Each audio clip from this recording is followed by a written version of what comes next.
¿Puede ser? Bajo un poquito. Ahí está mejor. Sí, ahí está mejor. Bueno, creo que algo que no hablamos era en particular de los ejercicios del punto 3, ¿no? Me parece que explicamos el algoritmo, pero no entramos en detalle del ejercicio. ¿Puede ser? Sí, Sí, yo vi terminás recién la no clase explicó nomás el algoritmo. No y vimos nada no explicó del ejercicio. los puntos esos. Bueno, el ejercicio en sí, el 3.1, es implementar el algoritmo de transformada de Fourier como una función de MATLAB, que le vamos a poner mi FFT, que recibe un vector que bueno, va a ser un vector que tiene que tener una cantidad de muestras que sea potencia de 2. Internamente a la función vamos a obtener el tamaño del FFT con el comando length y bueno, la salida tiene que corresponder a la DFT del vector X, ¿sí? Y numéricamente tiene que ser igual a la FFT de MATLAB, a excepción de bueno, un error del orden de 1 a la menos 10, o bueno, va a depender un poco del tamaño del FFT, pero un error muy chico que es producto de que las operaciones numéricas terminan siendo diferentes y hay un error por el hecho de que bueno, la representación de punto flotante no es perfecta, que se va acarreando, pero es un error muy pequeño en relación a la amplitud de la señal, ¿sí? Para algo que tiene una amplitud 1, un error de 1 a la menos 10 está bien, digamos. Para implementar el algoritmo, lo que vamos a hacer es de la presentación que vimos la clase pasada, que bueno, la voy a compartir.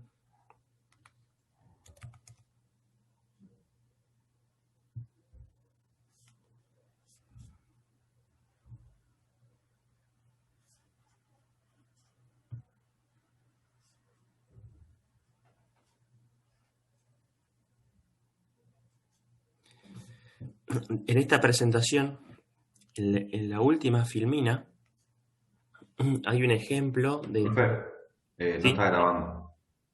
Perdón, ahí lo pongo ahora. Gracias.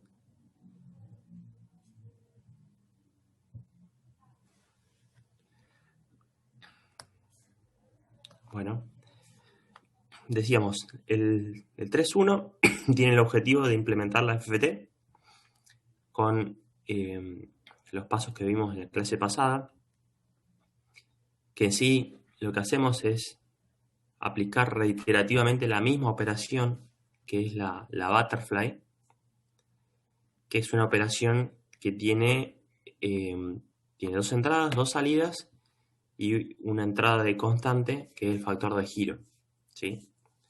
Entonces, el algoritmo en sí no consiste en otra cosa que llamar sucesivamente a la función de la operación mínima, que es la butterfly.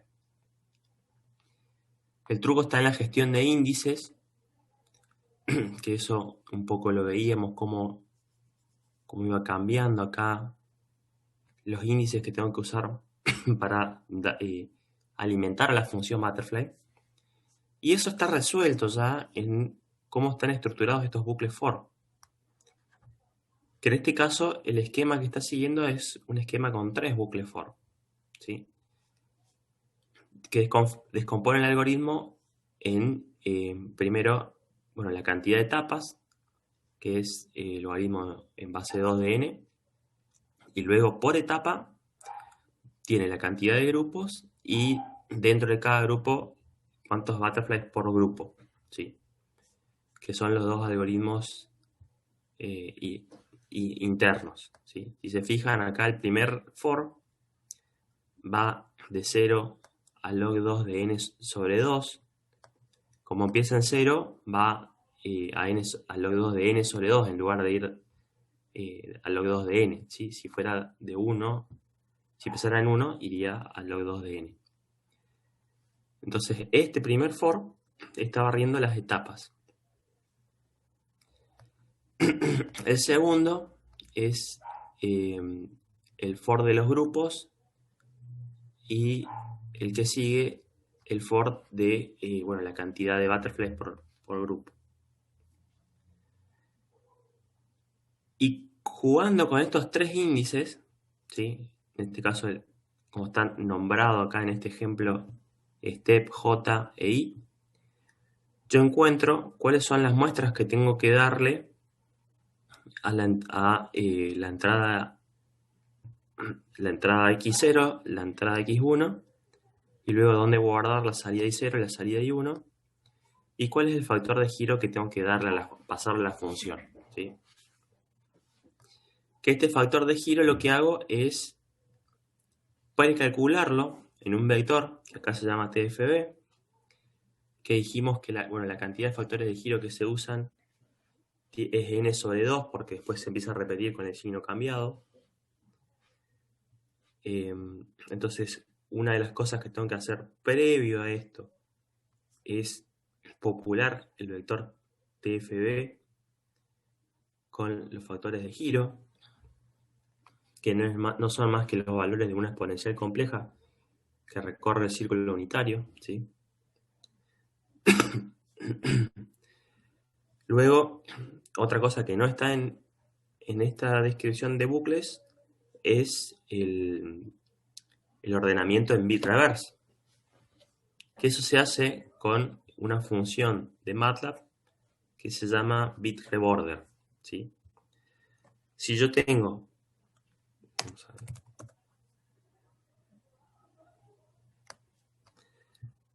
si yo tengo un vector, por ejemplo, que va de 0 a 7, y yo a este vector le aplico la función bit reborder, me lo va a reordenar con esta estrategia de ordenamiento de bit inverso, ¿sí? Fíjense que se queda 0, 4, 2, 6, 1, 5, 3, 7, que equivale a esto de ir separando sucesivamente en pares e impares.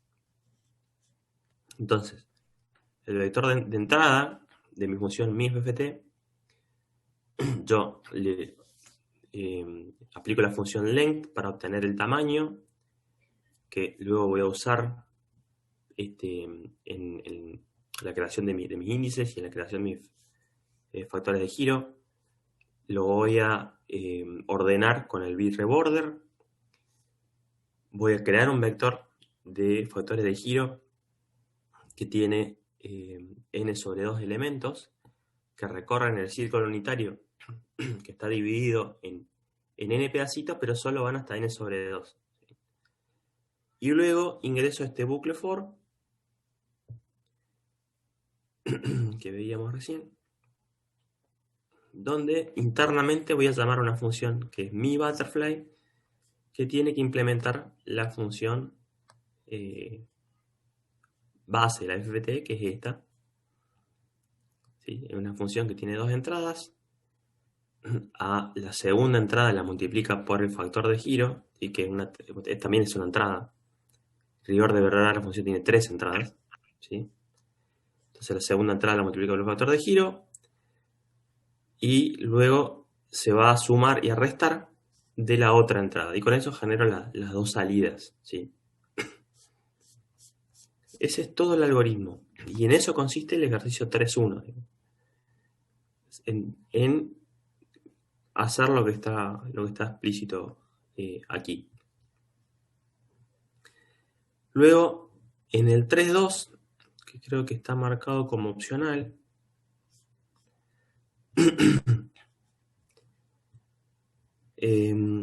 lo que se pide es hacer lo mismo, pero en lugar de usar 3 bucles, usar 2 bucles, ¿sí? Que bueno, en ese caso van a necesitar alguna variable auxiliar, porque no es trivial el cálculo de los índices usando solo dos variables de bucle, ¿sí? Se queda un poquito más complejo, ahí hace falta una variable auxiliar, pero se puede hacer con 2 bucles, ¿sí? No sé si queda claro.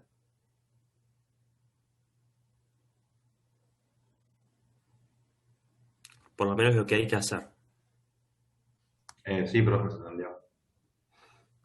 Bueno, de todos modos, la clase que viene la vamos a usar para repasar los ejercicios y bueno, hacerlos también con ustedes interactivamente. Bueno, yendo al 4, en el 4 lo que vamos a hacer es filtrado en frecuencia.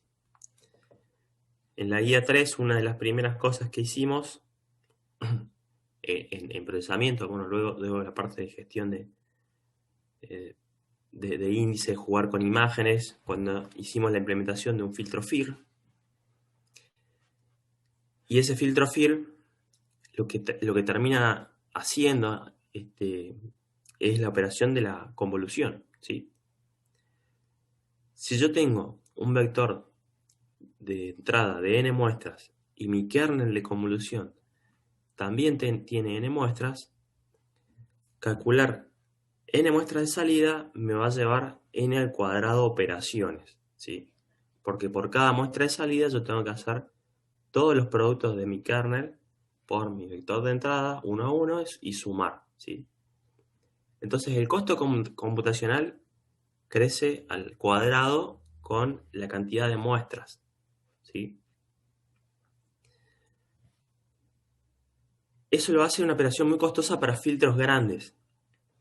Alternativamente, existe un método que usa una de las propiedades de la transformada de Fourier, que dice que si yo convoluciono en el tiempo, eso equivale a multiplicar en frecuencia.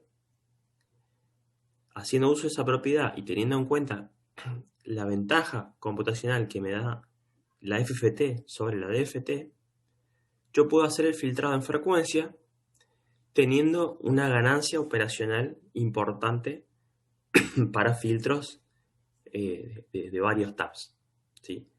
Lo que me permite implementar filtros muy largos con poco costo computacional. Acá tenemos un ejemplo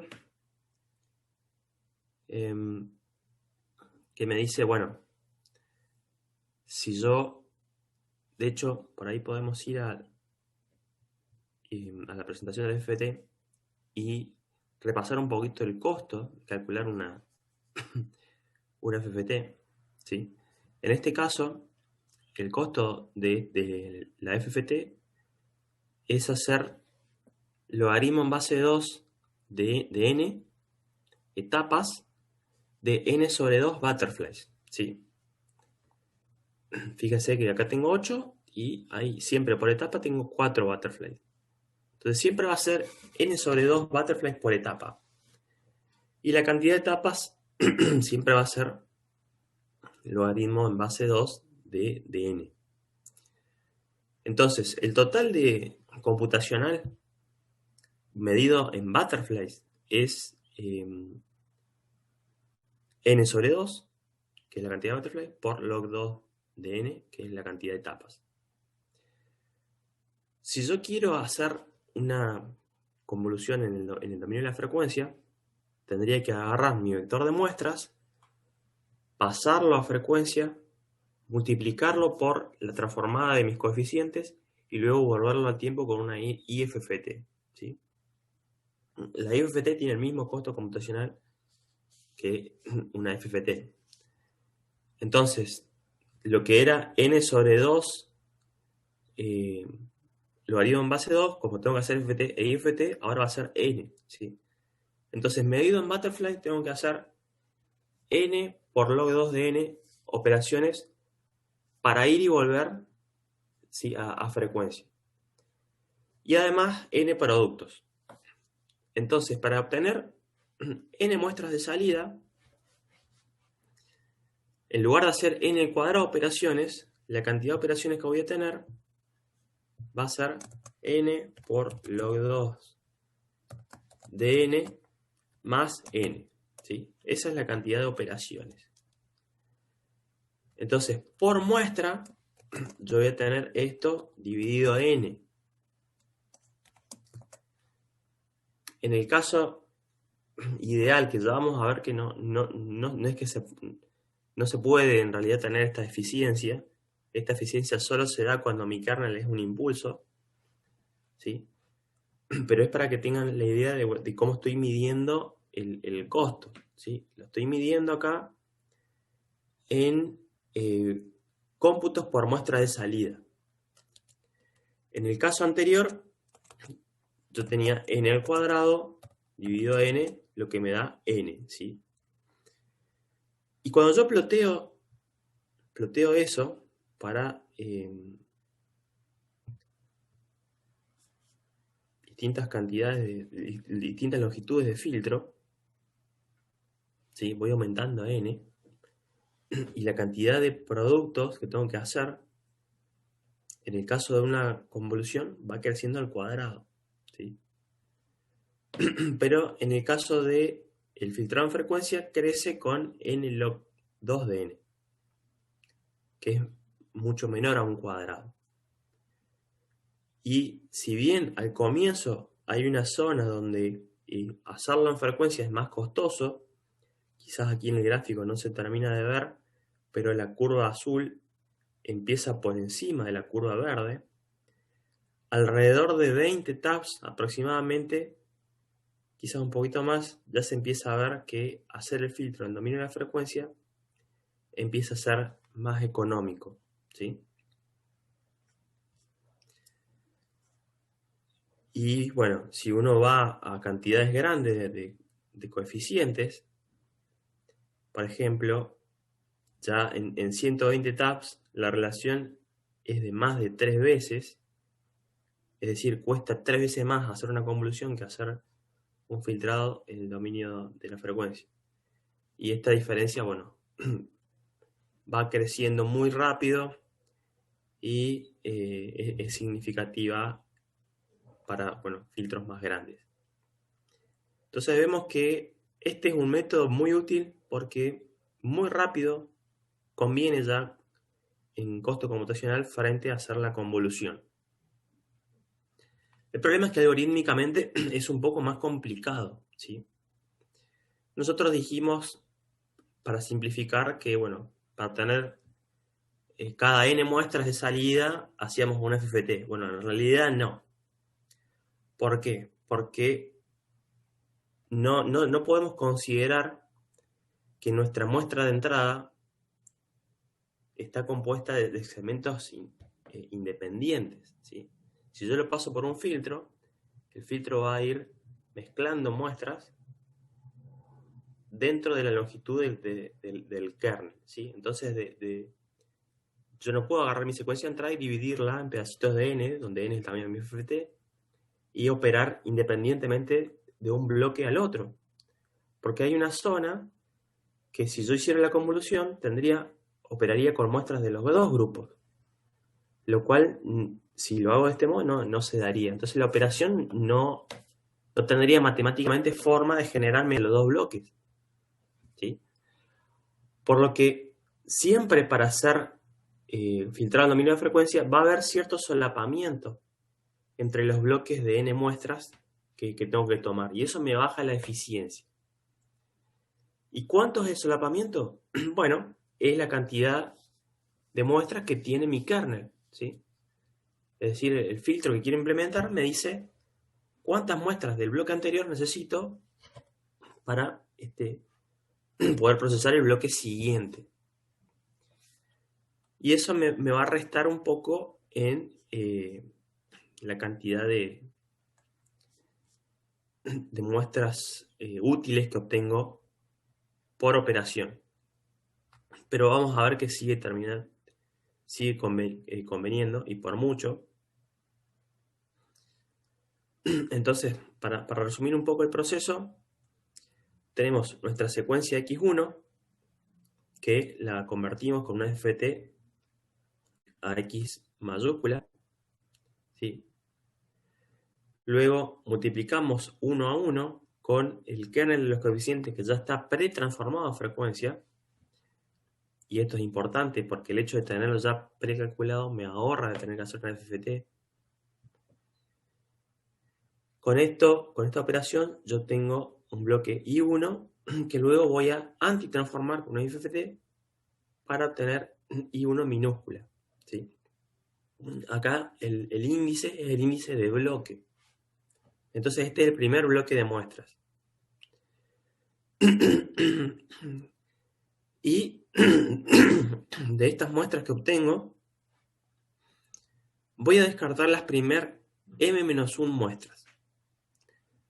¿Por qué m-1? Porque mi kernel tiene m muestras, ¿sí? Entonces, solo hay n menos n-1 muestras útiles en mi bloque, ¿sí? El método como está explicado acá, con esto de descartar las m-1 muestras, en este caso está al comienzo, se conoce como método de overlap and save, ¿sí?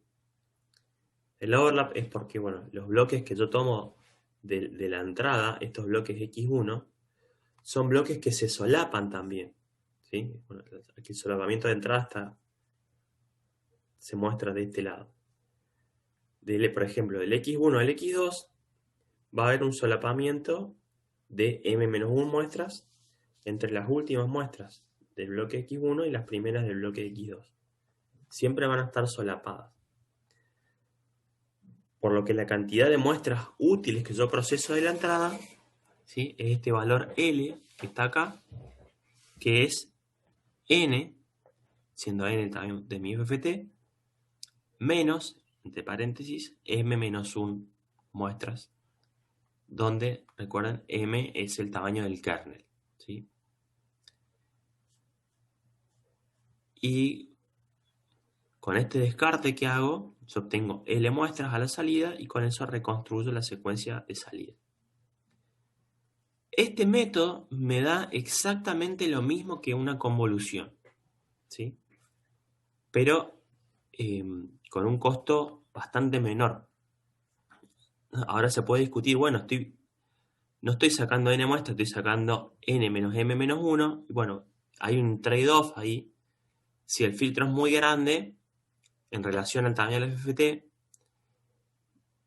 voy a tener que hacer muchas FFT por cada muestra, o sea, por cada bloque, por pocas muestras de salida, ¿sí? Entonces eso va a tener un costo grande. De hecho, hay una relación que optimiza el algoritmo, que es cuando el tamaño del FFT es más o menos 4 veces el tamaño del kernel, ¿sí? Esta es una relación que no es matemática, es aproximada y me da una buena proporción de uso, ¿sí? No voy a tener que hacer tantas FFT por muestras de salida. Entonces, el ejercicio 4.1 pide implementar este algoritmo que está acá. Vamos a hacer una repasada. Yo voy a tener una secuencia larga de muestras que la voy a partir en pedacitos de n muestras, donde cada pedazo de n muestras se solapa con el siguiente en m-1 muestras, ¿sí? Luego voy a ir tomando sucesivamente esos bloques de n muestras, los voy a transformar con un FFT, los voy a multiplicar uno a uno con las muestras de mi kernel transformado y luego lo voy a antitransformar. Y de la antitransformada voy a descartar las primeras m-1 muestras y voy a ir concatenando los bloquecitos de salida. Ese es todo el algoritmo, ¿sí? Si quieren lo podemos hacer en vivo, no sé si se entienden o quieren hacerlo ustedes después.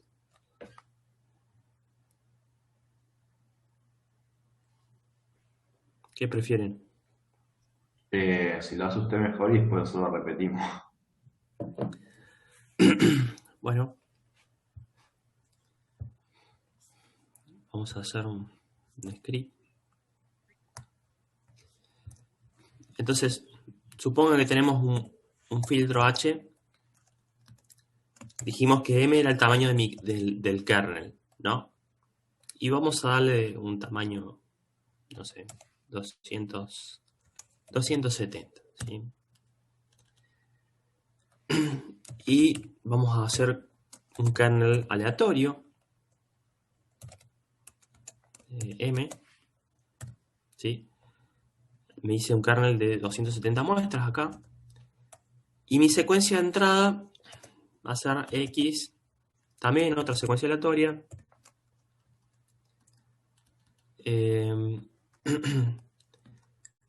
Que, bueno, vamos a ponerle...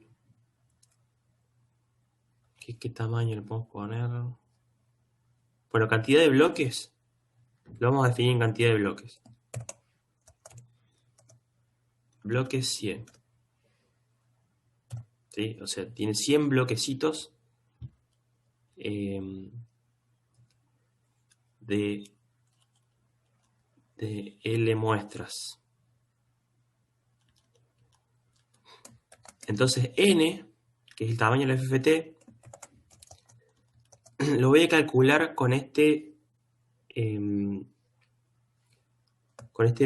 esquema de tomar la potencia de 2 más cercana a un cuarto, ¿sí? Puedo hacerlo de muchas maneras esto. Por ahí podría ser M por 4.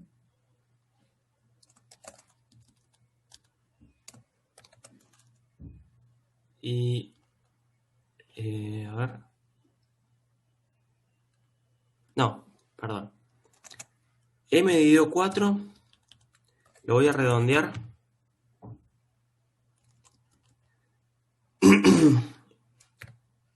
Y lo voy a multiplicar por 4 dos veces, por 4 al cuadrado. ¿Sí?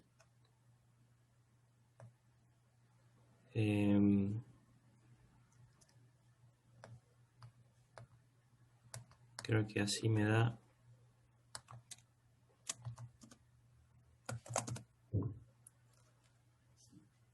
no, estoy haciendo cualquier... M dividido 4 por... Está bien. Vamos a hacer eso. Vamos a multiplicarlo por 4 y vamos a buscar la potencia de 2 más cercana, que hay una función que se llama nextPow2,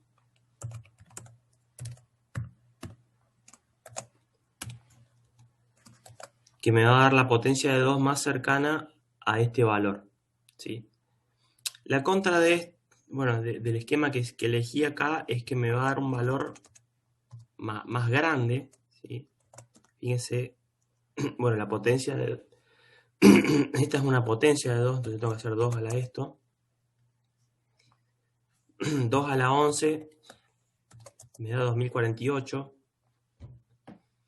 que está más cerca de ser 8 veces más grande que 4 veces más grande.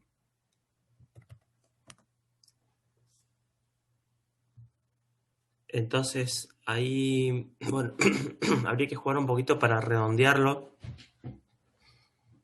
a un valor que sea aproximadamente 4 veces, sin ser necesariamente mayor que 4 veces, ¿sí? Como está hecho acá, esto va a ser mayor que 4 veces el tamaño del bloque. Y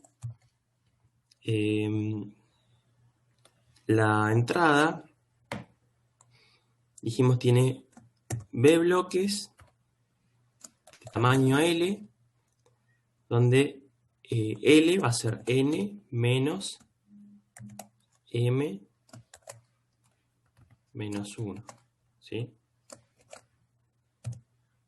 Este es el tamaño de X. De hecho, podemos hacer el cálculo de L acá, para que quede explícito.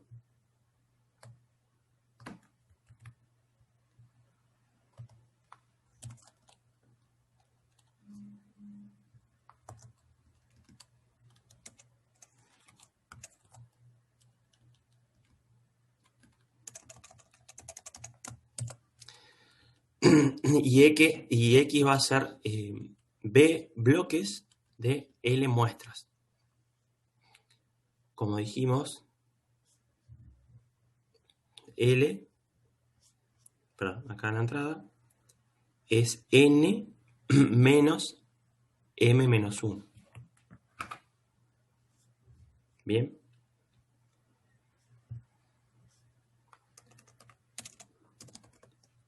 Bueno.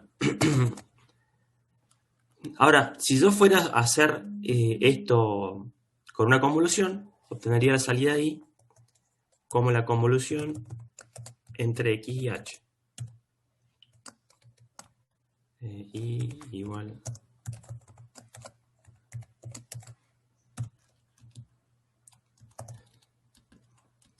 Pero ahora lo vamos a hacer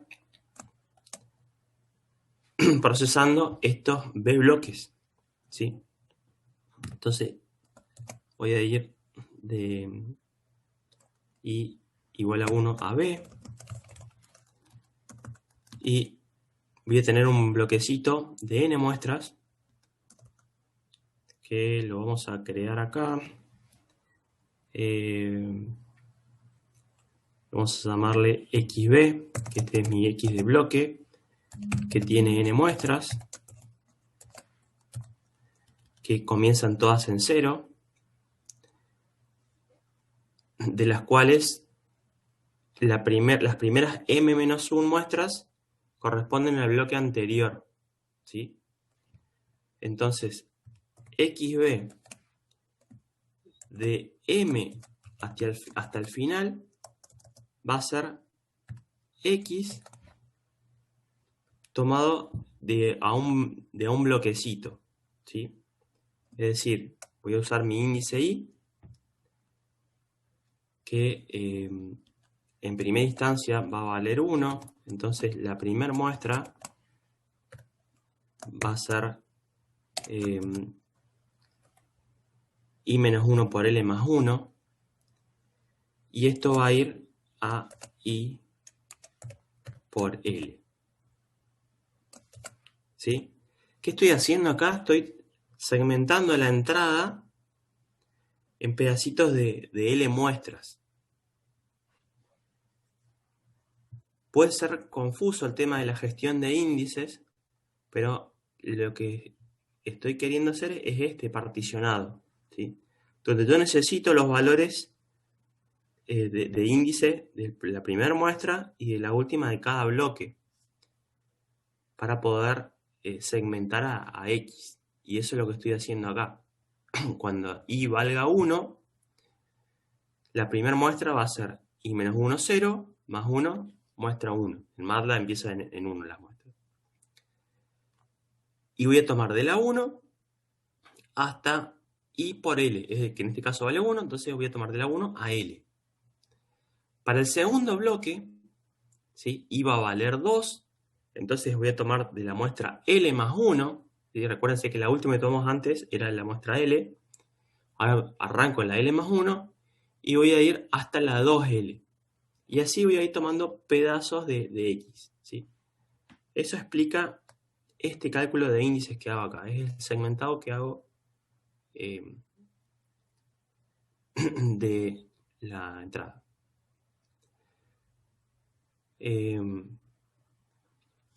Pero eso no es todo lo que necesitamos hacer. ¿Por qué? Porque fíjense que yo siempre cargo L muestras, pero tengo M-1 que son de las últimas del bloque anterior. Entonces estas primeras muestras, las primeras M-1 muestras, las tengo que tomar de las últimas del bloque anterior. Y eso es lo que voy a hacer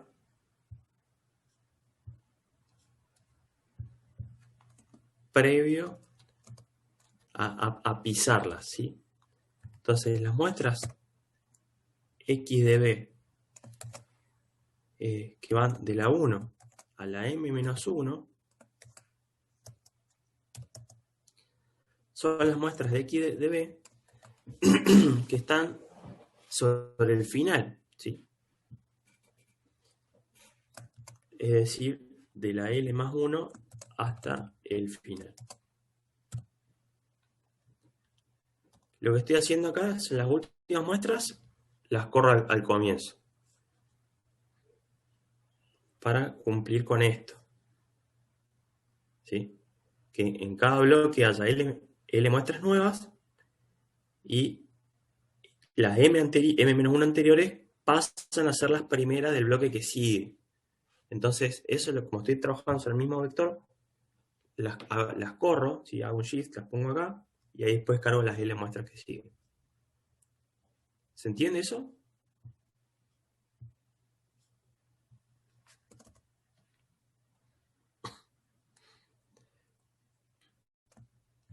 Bien. Luego, la transformada del bloque va a ser la FFT de XB. ¿Sí? Y yo previo a eso voy a transformar, voy a obtener una sola vez, lo hago, no lo hago dentro del bucle, la transformada de mis coeficientes, o sea, la transformada de mi kernel, que es la transformada de H con n muestras. ¿Sí?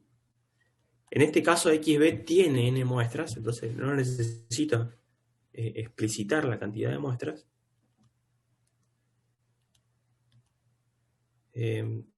Y bueno, luego el vector I de bloque va a ser el resultado de multiplicar 1 a 1 el vector XB con el vector H mayúsculo. Y por último, el vector I de bloque minúscula que está en el tiempo resulta de hacer la IFFT de IB mayúscula. ¿Qué tengo que hacer con este IB? Descartar las primeras M-1 muestras para construir mi vector de salida, ¿sí?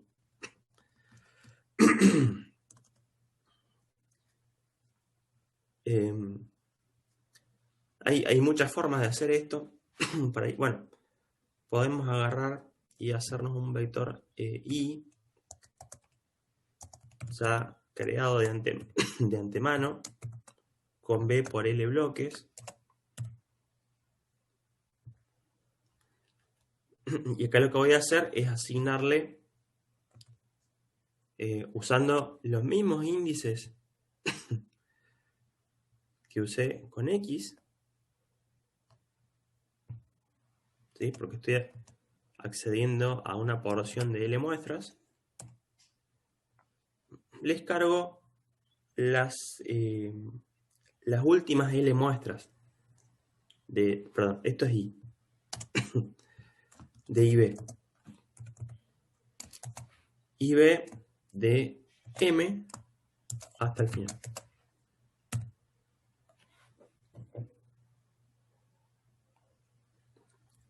Sí. Esto vamos a llamarle I convolución. Y esta es la I de bloque. Va a haber una diferencia acá en la gestión de las colitas, que no la estamos teniendo en cuenta. Pero bueno, ya vamos a alinear eso y vamos a ver cómo van igual. Entonces, lo vamos a guardar.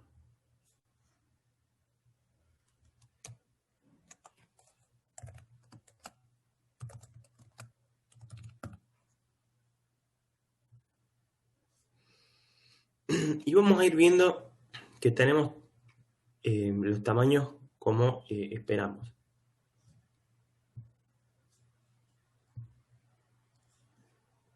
Entonces, H tiene 2048 muestras.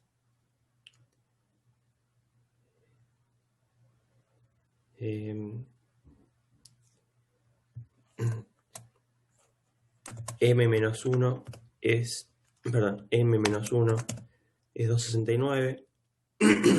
N menos M1 es 1779, que es justamente el valor de L, ¿sí? Entonces eso está bien.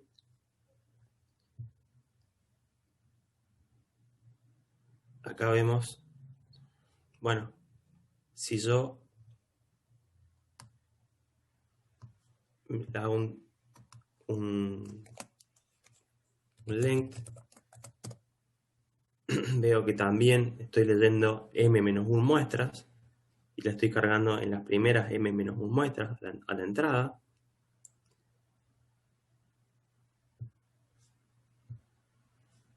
Luego puedo hacer lo mismo con esto, ver que efectivamente la porción que estoy tomando tiene tamaño L, ¿sí?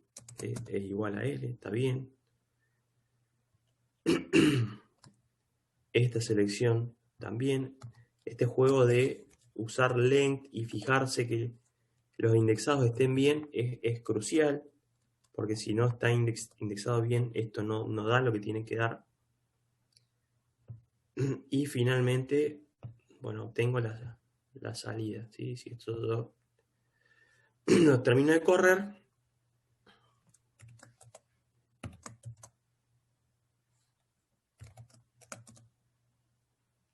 bueno, vamos a plotear y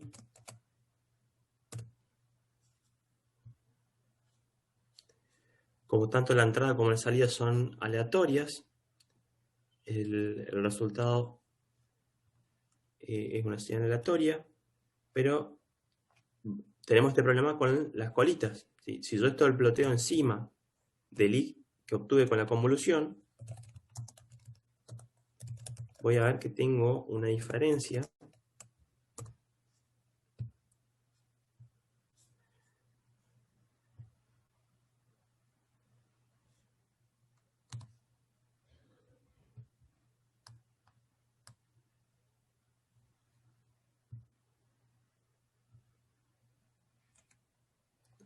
no, bueno, al comienzo no, porque arranco con el vector este en 0. Bueno, la diferencia la voy a tener al final. De hecho, si yo hago, pero bueno, ahí veo que me da lo mismo, ¿sí? No tengo la diferencia al comienzo, sí lo tengo al final. De hecho, si hago length de IC y length de I, hay una diferencia porque me falta la colita del final, ¿sí? Pero salvo esa colita, el resto me da igual. Y de hecho, acá si yo, bueno, selecciono una y lo elimino, veo que tengo la otra secuencia que es exactamente la misma. Y para terminar de comprobar, vamos a eliminar esa diferencia que hay en colita. Es decir, ahí voy a leer las muestras de 1 hasta la longitud de I, ¿sí? Y se la voy a restar ahí. Quiero ver qué diferencia hay entre una y otra. Y veo que hay una diferencia, pero es del orden de 1 por 10 a la menos 13. Es muy chico. Y esto es porque, bueno, las operaciones aritméticas son diferentes y acumulo error de punto flotante ahí, pero que es de una magnitud muy, muy pequeña en relación a los valores de la señal, ¿sí? Fíjense que la media de valor absoluto, de I, es de 13, ¿sí? y yo tengo un error acá de 1 por 10 a la menos 13. O sea, un error de 1 por 10 a la menos 14, que es muy, muy chico. Entonces, a todos los efectos prácticos, esto es exactamente lo mismo. Ahora, si ustedes comparan esta operación con hacer la convolución como la teníamos implementado en la guía 3, van a ver una diferencia en tiempo significativa, ¿sí? Porque, bueno, la cantidad de operaciones crece al cuadrado con la cantidad de taps, pero usando la transformada crece con n log 2 de n, así que es mucho menor. Bueno, no sé si quedaron claros los pasos, pero en sí lo que estamos haciendo es implementar el algoritmo como está explícito acá. Y luego lo que vamos a hacer es agarrar una señal de audio cualquiera y filtrarla con este filtro que tenemos acá. Que este filtro es una respuesta al impulso que se obtuvo de un anfiteatro. De hecho, pueden entrar acá. Es un salón de conciertos. Lo que se hizo es poner varios micrófonos y obtener la respuesta al impulso que se hace con un conjunto de parlantes de emisión omnidireccional. Quizás lo han visto en acústica o lo van a ver en acústica, que hay un altavoz que tiene forma geométrica, que tiene bocinas por todos lados, y con eso se genera una señal de tipo impulsiva, es una señal de una magnitud muy, muy fuerte y una duración muy corta. Y lo que se termina grabando con un micrófono es la respuesta al impulso del salón. Si yo filtro audio con esa respuesta al impulso, es como que estoy pasando el audio a través del salón este, ¿sí? Por lo que yo lo que escucho de eso tiene la acústica de un sonido que fue generado ahí adentro, ¿sí?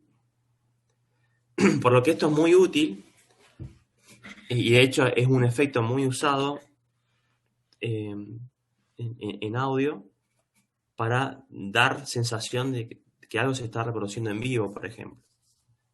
Se lo pasa por un filtro cuya característica es la respuesta al impulso de algún anfiteatro o de algún estadio y darle esa atmósfera de sonido en vivo. Y en este caso, combinado con este método, se vuelve algo realizable porque estas respuestas son muy, muy largas, ¿sí? Por eso es que es importante tener un método que nos permita hacer una convolución de una manera eficiente. Luego el punto 4.2 lo que pide es implementar el mismo algoritmo, pero con otro método que se llama Overlap ANAP, que está explicado aquí. Lo van a ver en Wikipedia, es muy similar, solo que en lugar de descartar muestras de la salida, ¿sí? En lugar de solapar muestras a la entrada, las muestras se solapan a la salida con una suma, ¿sí? Esa es la diferencia que hay entre uno y otro. En general se prefiere el overlap ANSI porque, bueno, te ahorras de hacer la suma esta. Pero si uno va al detalle fino, no hay una relación fundamental para elegir uno sobre el otro. Sí, por ahí es más común ver aplicado el overlap ANSI. ¿Quedó claro? Sí, profe, se entendió bien. Bueno.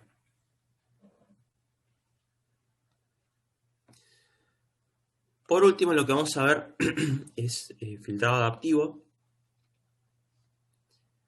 El concepto central acá es que el kernel que yo uso para filtrar no es constante.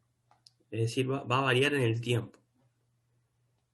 Y va a variar para mejorar alguna característica del sistema. ¿Sí? O sea, el filtro se va a adaptar, los coeficientes van a ir cambiando para mejorar alguna característica del sistema. Un ejemplo de filtrado adaptivo es para la remoción de eco. De hecho, todas las plataformas de conversación como Zoom o Skype internamente usan algún tipo de filtrado adaptivo que lo que hace es estimar la respuesta al impulso de todo el sistema y usarla para cancelar el eco. ¿Sí? De manera que no se produzca acople, digamos, de un lado al otro y mejorar la conversación. Ese es un esquema. También se usan en sistemas como los home theater, donde se estima la respuesta al impulso del lugar donde se está reproduciendo el sonido y se va ecualizando adaptivamente para que lo que se termina percibiendo sea lo más cercano posible a lo esperado, teniendo en cuenta que cada sala, cada living, cada comedor, donde sea que esté usado el home theater, va a tener una respuesta diferente, ¿sí? Va a tener características de eco, de absorción diferentes que necesariamente requieren que el filtro se adapte a ellos, ¿sí? En comunicaciones, que es el ejemplo que vamos a usar acá, se usa, por ejemplo, para eliminar la distorsión del canal. Parte de la distorsión, cuando uno transmite bits en algún canal, es porque el canal tiene su propia respuesta, ¿sí? Se comporta como un filtro. Y ese filtro va a depender de la distancia, bueno, de cuál es el canal en sí. No es lo mismo un canal inalámbrico que en cobre o en fibra óptica. Por dar un ejemplo, en el caso de fibra óptica, si la fibra óptica se la mueve, la respuesta del filtro que representa la fibra cambia en el tiempo, por lo que se termina implementando son filtros que van sensando esa respuesta y van ajustando los coeficientes para cancelar la respuesta propia del canal y lograr que lo que se recibe, es decir, los bits que se reciben del otro lado, sean lo más cercanos posible a los bits que se transmitieron.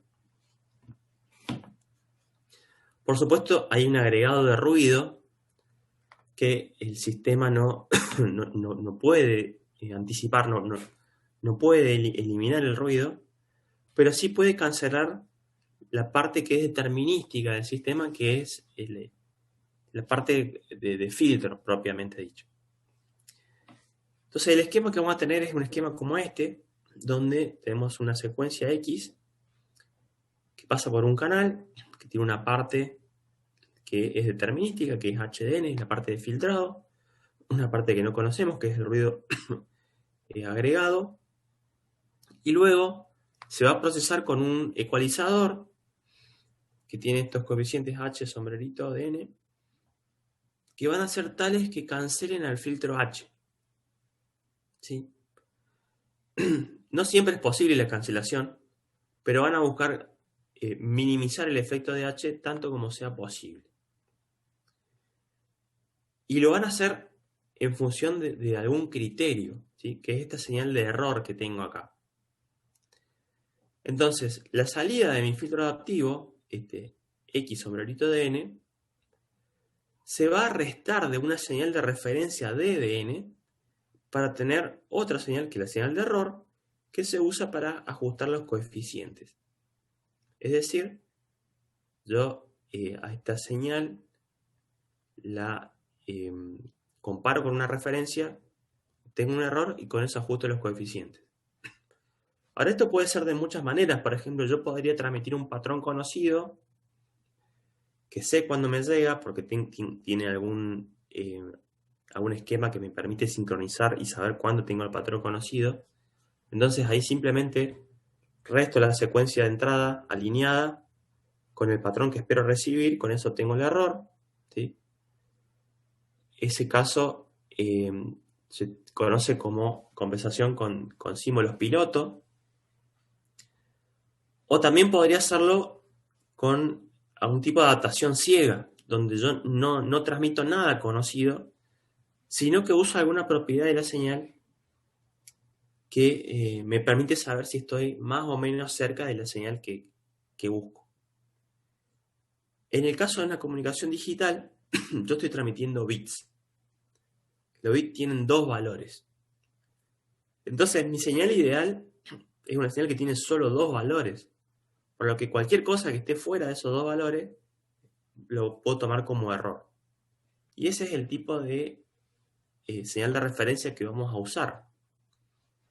A la señal que yo reciba, le voy a hacer una detección, voy a detectar si es 0 o 1, y voy a restar esa detección porque yo sé que todo lo que no sea 0 o 1 es error, ¿sí? Porque transmití algo binario, quiero algo binario en la salida. Por supuesto que la componente de ruido va a estar ahí, eso me va a generar que los coeficientes se muevan, pero se van a mover para un lado o para el otro, no va a converger en nada el ruido, ¿sí? Un ruido que es realmente aleatorio. Pero la parte determinística de ese error se va acumulando en los coeficientes. Y eso es lo que permite que el ecualizador adaptivo compense. El método en sí, en concreto, que estamos usando, se conoce como LMS, porque es el que reduce el error cuadrático medio del error. Y ya lo hemos usado sin verlo en detalle al calcular filtros FIR, al pedirle a MATLAB o a Octave que me calculen un filtro óptimo, ¿sí? Ese proceso internamente usa el mismo algoritmo. En este caso, nosotros lo que vamos a hacer es convolucionar esta salida, esta entrada para nuestro sistema, que es el IO de N, con un kernel que en sí no es más que un vector, que yo lo voy a inicializar en algún valor, como por ejemplo un impulso. O sea, un impulso es un filtro pasa todo. Entonces yo primero hago la convolución con eso y obtengo mi X sombrerito. Y luego, de hecho, esta misma operación acá está puesta como el producto punto, ¿sí? Luego voy a obtener el error haciendo el X sombrerito menos la señal de referencia que se obtiene a través de un slicer, ¿sí?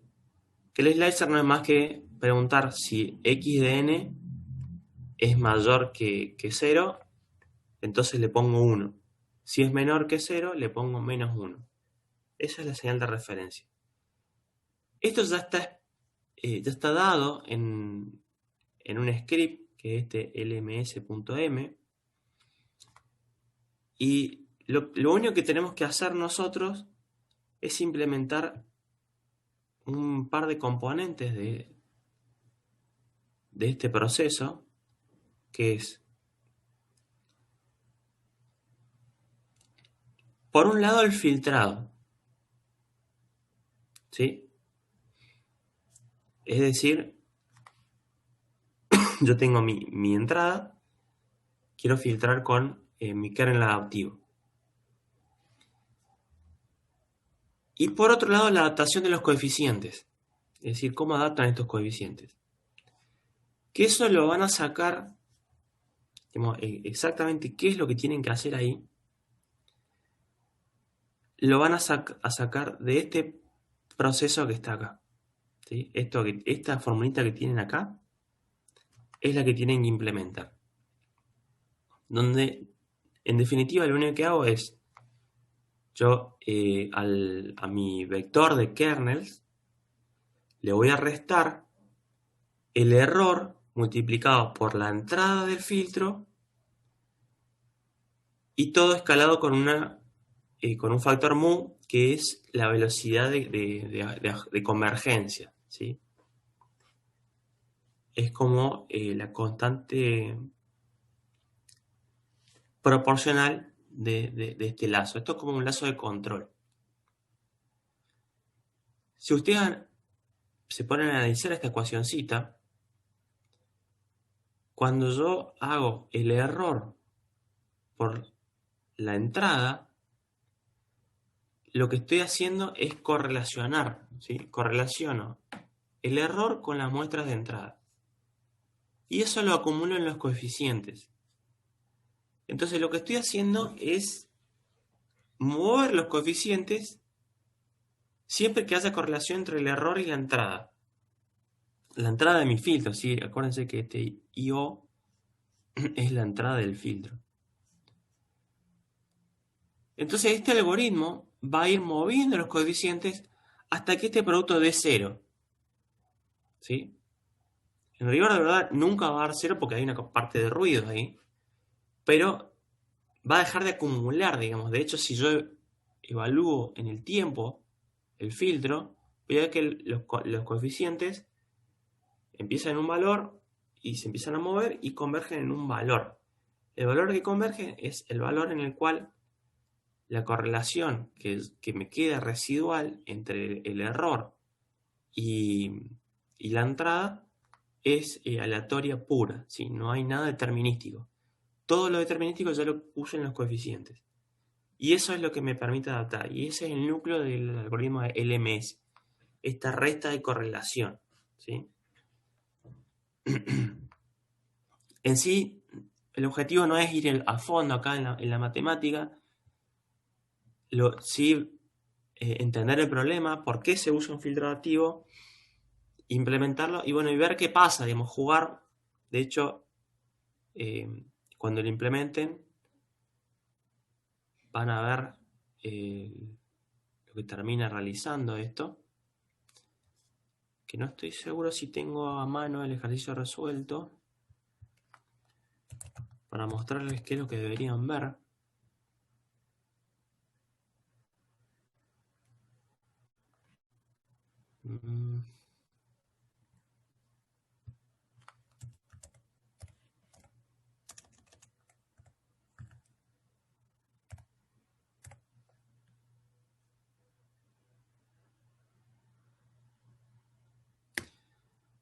Bueno, no lo está encontrando, pero lo que tienen en el script esto, una vez que ustedes completen esas dos partes que faltan, es el modelado de todo un sistemita de comunicaciones. Y van a ver cómo al principio los datos que se reciben son cualquier cosa, luego el filtro empieza a adaptar y esos datos van mejorando, ¿sí? Y a la par van a ver la respuesta del filtro adaptivo en frecuencia sobreimpuesta a la respuesta del canal. Y van a ver cómo se terminan cancelando perfectamente uno al otro.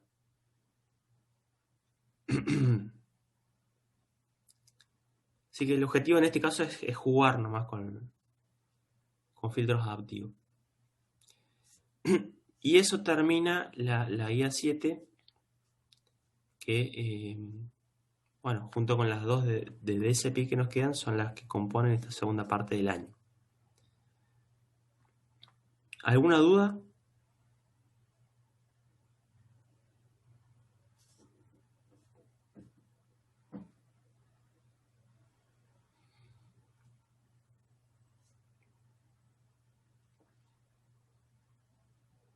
Por ahora no. Bueno, lo que vamos a hacer la clase que viene es con, bueno, ayuda de alguno de ustedes,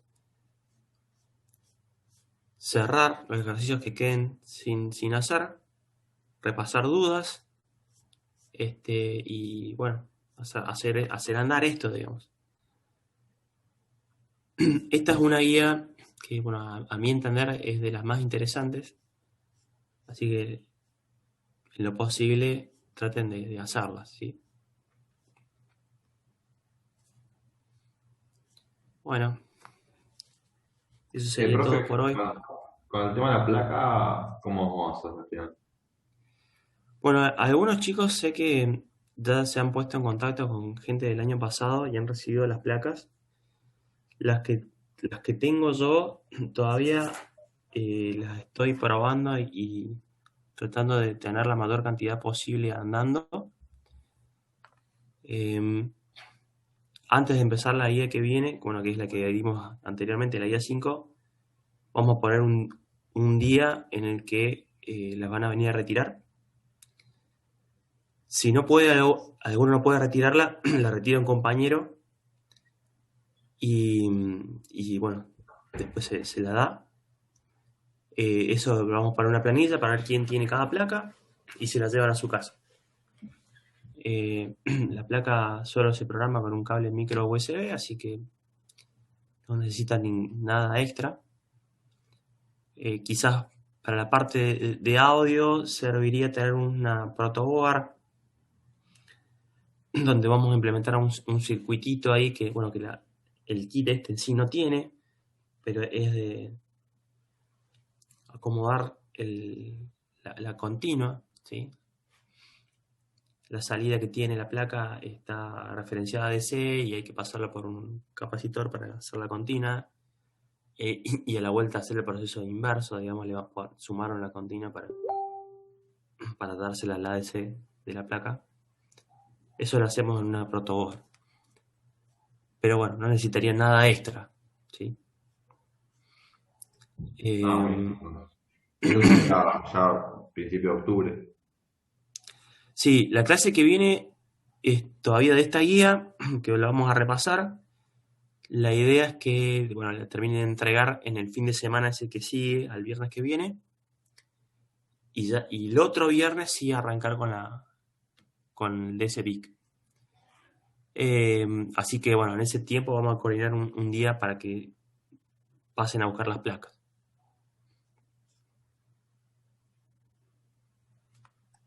Bueno, perfecto entonces. Nos vemos la semana que viene. Bueno, buen fin de. Chao, igualmente. Yo, profe, muchas gracias. Buen fin de... Chau, chau. Chao, profe, buen fin de. Buen fin de. Chao, profe, nos vemos. Buen fin de. Chau, chau. Profe, una pregunta. Sí, El tema de la nota del parcial, ¿ya la sí, subió? todavía estoy atrasado con eso. Ah, bueno. Porque Apenas, bueno, no las vi apenas. por eso. No. En sí lo que hago es completar todas y mandarlas todas juntas, pero me está llevando mucho más tiempo del que esperaba en un principio. Más que nada por estos programas que hay que ir corriendo uno a uno, digamos. Bueno. Gracias, profe. De nada.